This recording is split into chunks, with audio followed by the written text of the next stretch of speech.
Hi TV friends! Welcome to another episode of Mama Sita cooking series. It's Tocino Day to Day. Here's what you'll need. Around 500 grams of pork belly, half a cup of water, and Mama Sita's Tocino seasoning mix. Let's start. Thinly slice your pork belly and marinate it in Mama Sita's Tocino mix. Leave at least overnight. After marinating your meat overnight, now we're ready to cook our tocino.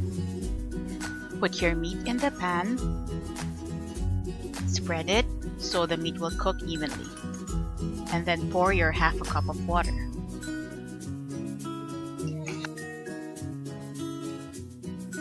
Boil your meat in high heat for around 5 to 6 minutes. After about 5 minutes, kumukulo na siya at pwede na natin ito takpan at isimmer in low heat for about 15 minutes.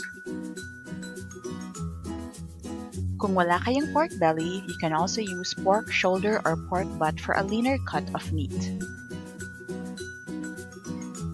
After about 15 minutes, we can now take off the cover and let the water evaporate.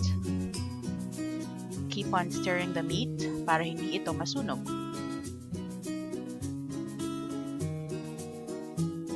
In the meantime, magpiprito na ako ng itlog for our tosilog.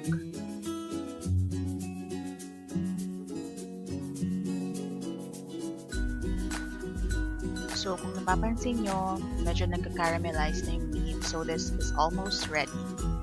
Ito ang paborito ng aking anak any time of the day, so we make sure na lagi kaming merong tocinong naka-marinate. Our eggs and tocino are now ready.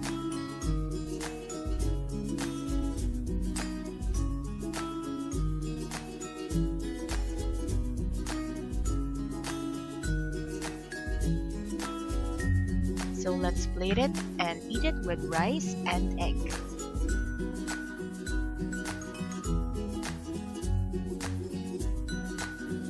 Kain na!